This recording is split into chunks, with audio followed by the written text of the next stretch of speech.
Okay, today we're going to learn about division with single-digit divisors. And first of all, before we learn how to do any algorithms, we're going to discuss first what division means. Division always has to have a scenario with it to really make sense. So since it's October, we're going to use candy as our scenario. So let's say that John went trick-or-treating and he brought back 312 pieces of candy. And his mom says, whoa, that's way too much candy. You can't have that much. So you're going to share that with 5 of your friends. So John he's got 5 of his friends over here. We're just going to draw them real quick.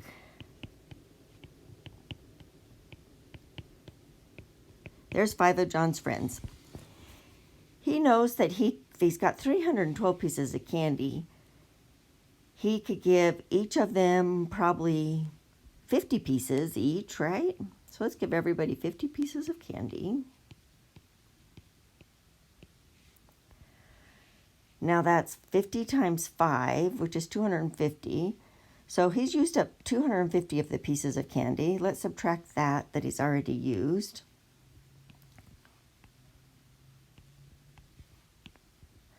He now has 62 pieces of candy left to share with them. He could give each of them 10 pieces. And 10 times 5 is 50, so he's used 50 more of the pieces of candy, so let's subtract those pieces of candy. He has 12 pieces of candy left, so he could give each of them 2 pieces. And that used up 2 pieces each times 5 children, that's 10 pieces of candy. So he's used up 10 more pieces of candy. He has 2 pieces of candy left over. He can decide what he wants to do with those leftovers. Maybe he gets the extra 2 leftovers. Now let's find out how much each of his friends get. Oh, and one of these is not, he doesn't share with just 5 of his friends. John's one of them, and he has 4 friends. He has to have candy too. So we add that together. And if one of them equals 62, they all have to equal 62. So each of them gets 62 pieces of candy, and there are 2 pieces of candy left over that John can have. Now, notice that we shared equally the pieces of candy. This is what dividing means, is to share equally. And notice that we didn't actually use any algorithm at all, and we were still able to divide and still able to find out how many pieces of candy each child received. And you can divide that way if you like. Now I'm going to show you 3 different ways, 3 different algorithms that you could also use if you would like. So this first one is called partial quotients.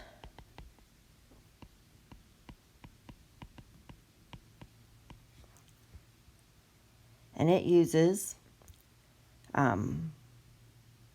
what's called this division box right here. And this is just a way to keep track of what you're doing. So let's say we have 267 pieces of candy that we're going to share with equally with 4 people.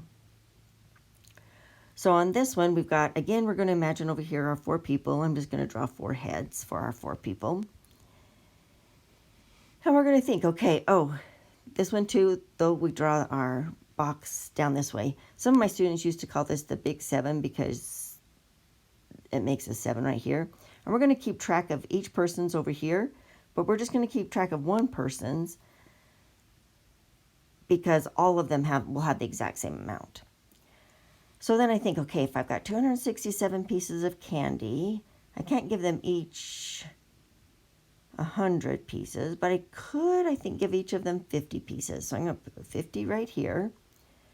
And you can pretend like I just wrote the 50 up here for each of them. And if I give each of them 50, that's 50 times 4, which is 200. I've used up 200 of the pieces of candy, and I'm going to put that right here. Subtract it to see how many pieces of candy I have left. I've got 67 pieces left. I'm not really sure how much I can give each one, but I know I can give them at least 10 each. And 10 times 4 people is 40, so I've used up 40 more of the pieces of candy. And now I've got 27. I know I can give each of them 5 pieces of candy. And 5 times the 4 people is 20 pieces of candy that I've used up. Let's subtract that to see how many I have left. I have 7 left. I could give each of them 1 piece of candy. And 1 times 4 people is 4 pieces of candy that we've used up. And there are 3 pieces left. And so I don't have enough I can share equally anymore. So then I can add these together to see how much each person will get. Each person would get 66 pieces of candy with 3 left over. Now the leftover, you'll sometimes see written like this as a remainder 3. So leftover and remainder mean the same thing. So if I have 3 pieces of candy left over, that's a remainder of 3. Sometimes you'll even see it with a lowercase r, remainder of 3. And that's how you do partial quotients. It's very similar to the first method that I showed you where we didn't actually even use an algorithm. Okay, the next method is called the standard algorithm. And an algorithm is just a formula or a way of solving a problem. So the standard algorithm also uses a box. Let's say we have 425, and we're going to share 425 pieces of candy that we're going to share equally with 9 people. Okay, on this one, it's important that we keep everything lined up place value wise. So I'm going to draw some boxes here so that we keep everything lined up correctly. Okay, and we're going to see how many pieces we can share with just one place value position. So right here, remember we have our hundreds. Here's our tens, and here's our ones. Okay, so we're going to see how many we could share if we had 4. So let's say we have 4 pieces of candy.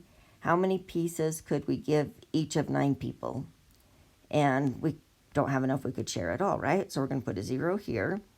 And if we gave them each 0 pieces of candy, we haven't used up any of the candies yet. And we subtract that. Now we're going to bring down our tens. And now we have 42 pieces of candy that we can share. If we have 42 pieces of candy, we could give each person,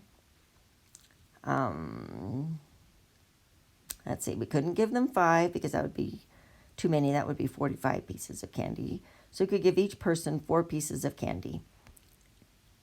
Now, on this method, it's really important that you give them as many as you possibly can in the place value position that you're using. So it's a good idea to always come over here to the side and check it. So if I've got 9, I'm going to do 9 times 4 to see how many that would actually be. That would use up 36 of the pieces of candy. And I know that 9 times 5 is 45, and that's too many. So it does have to be 9 times 4. And that's going to use up 36 pieces of candy.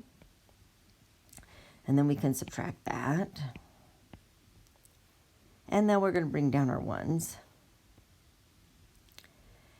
And if we have 65 pieces of candy to share with 9 people, I think each person could get 7. But I'm going to go over here and check that. 9 times 7 is 63.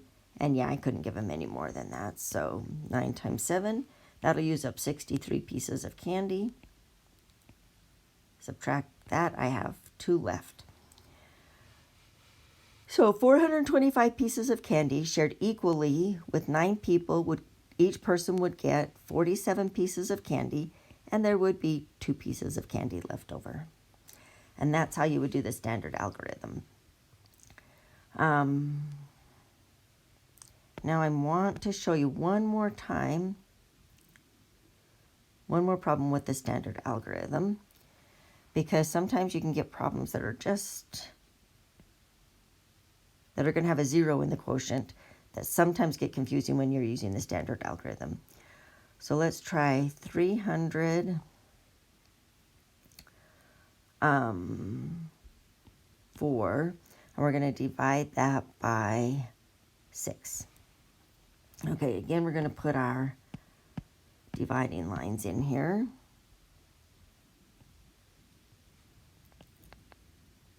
And we've got our hundreds place, our tens place, and our ones place. Okay, so if I have 3 pieces of candy and I'm sharing with 6 people, I can't give anybody any candy at this point. So I haven't used up any of my candy. And I bring down the tens place.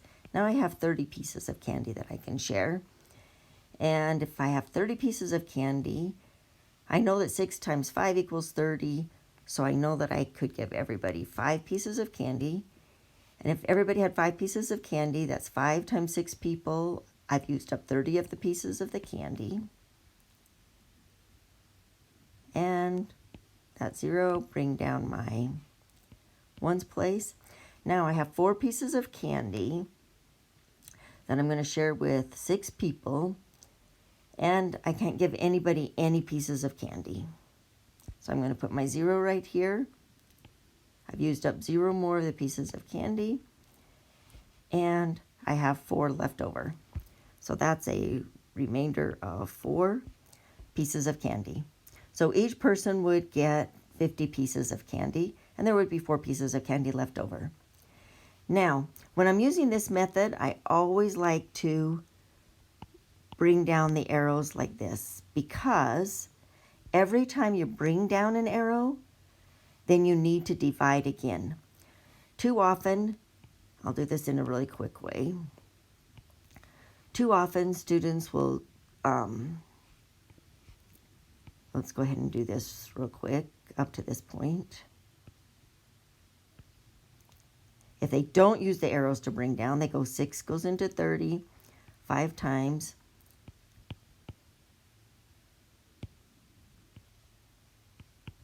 And 6 won't go into 4, so we have 4 left over.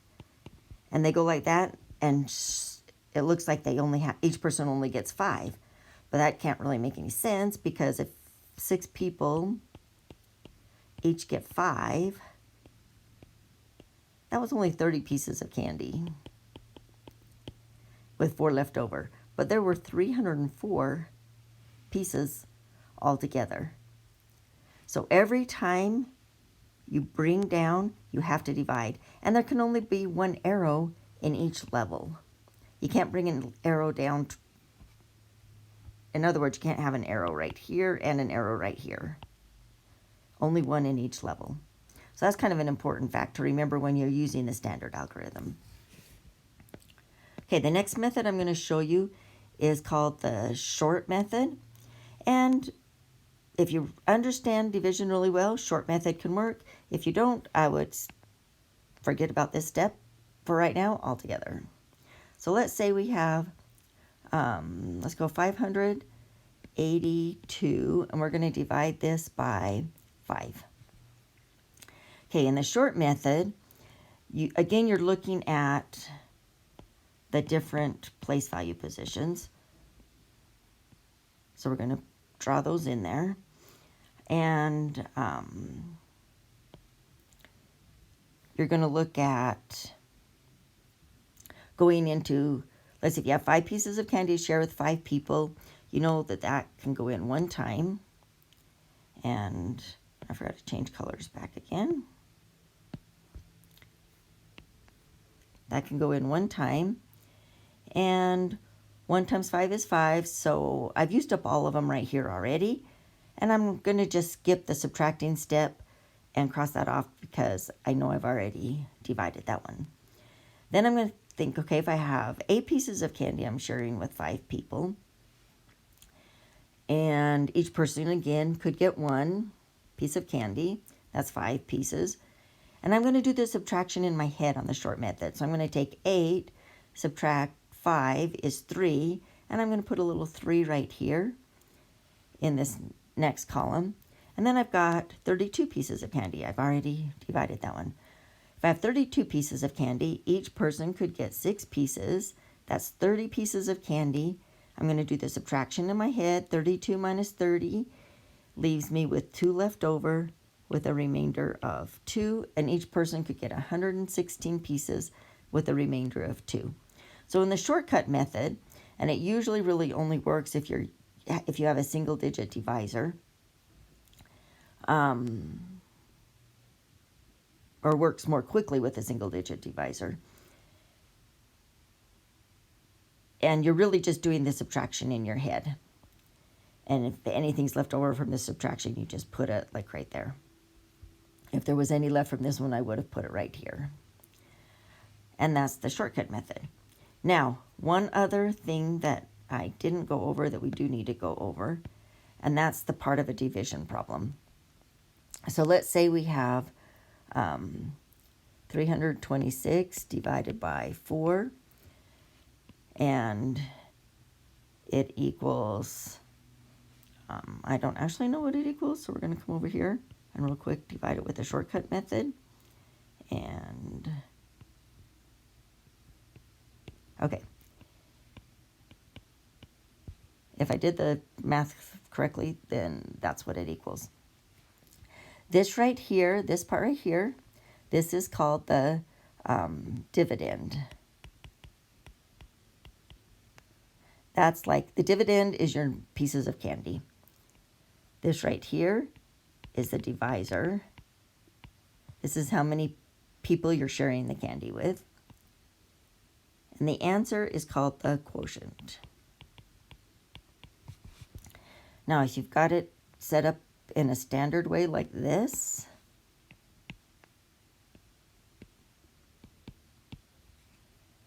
this is the divisor. This part right here is the dividend. And this part right here is the quotient. And it is important to know the terms that we're using in math. And that is how you divide with a single digit divisor.